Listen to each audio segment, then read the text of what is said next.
talk about the BET Awards 2020, which was a virtual event, which is different.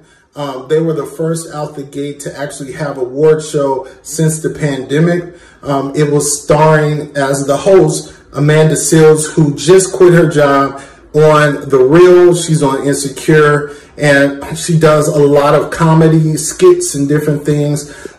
She's has a degree in African studies or Pan-African studies, I'm not sure. So a lot of her stuff is racially touched on, injustices, Black Lives Matter, all of these different causes she's a part of, and she's a mouthpiece towards Black empowerment, Black beauty, Black excellence. This show was put together in a way that was different from any other show since the pandemic and before. Usually there is an audience there, there's performances live. This show is normally put together in a live setting, but with the performances that they had on this year's show, they had to put something together. But in my opinion, it kind of was a downer in terms of just the way that the show was put together. The climate that we're in today, the feeling and the tone of the show was more like collages and things that were put together. The energy was not as real as I thought it would be, but when you're by yourself hosting and you're hosting in front of a green screen, it's different from hosting in front of hundreds of people in the audience and millions of people on TV. The show had performances by Roddy Ricch. It had The Baby perform. They performed together. You had Alicia Keys, John Legend.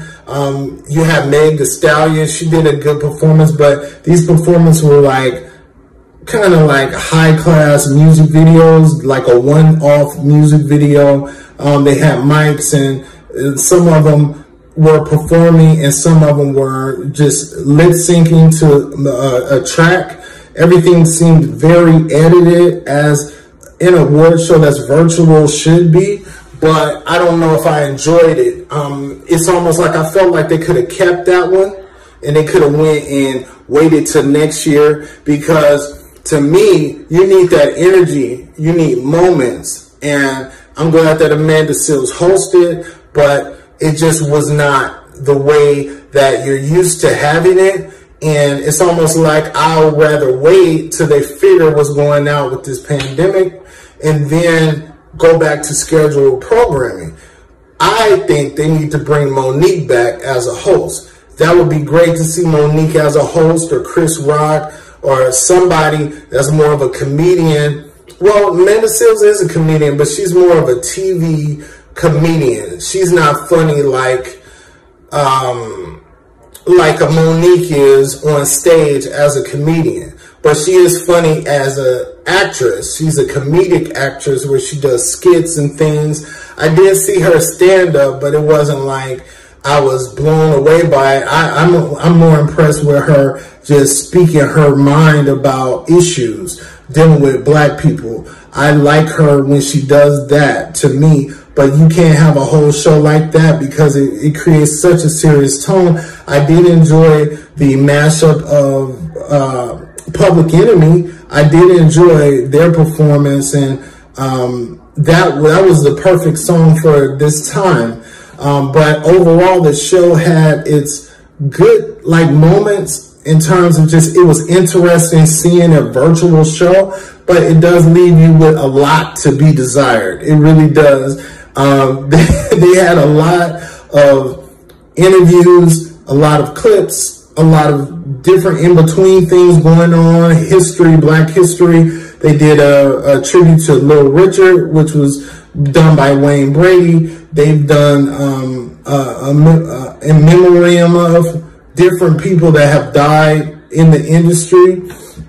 And I just overall thought they could have kept it. Still, they could have kept it because it kind of had a low tone, a low note to it. You let me know what you think. Did you enjoy the virtual BET Awards, or they could have kept it? No disrespect to the producing. I know it was hard to produce a show like that, but we have to kind of look at what we're missing. This is not going to be the norm for the future of award shows, because if it is, I don't see people tuning in. I don't see people watching, people being excited about award shows. There was a lot of just like a feeling. I don't know. I can't explain. It was kind of like a down feeling. It wasn't like it was exciting. It was kind of very on a serious tone, a serious note, but it wasn't any levity in the middle, except for Megan Thee Stallion's performance. That kind of broke you out of the somber injustice performances type things that were going on. A virtual show should have had more performance artists, more people that were able to perform. And I really think Doja Cat lost because of the controversy that she was having. I think she lost to Megan Thee Stallion only because BET seems to have rooted for Megan Thee Stallion. Her relationship with Beyonce, it hoisted her to the top. But I honestly think that Doja Cat should have won that award, except for the fact that she had a lot of controversy regarding the things that she says, the things that she was involved with. And I was mad at her at first. Then she apologized. And I wasn't as mad, and it was just for the reason of her artistry and liking almost every song I've heard from her so far, and songs that I found. I found them to be enjoyable on first listen and be eclectic and different. Megan Thee Stallion is more of a one-note rapper, and I like what she gives, but she's a one-note rapper. I haven't seen versatility from her, even her rap style. But she is a good artist. But when we talk about artistry, artistry is someone creating a trend, someone actually pushing the art forward with their choices.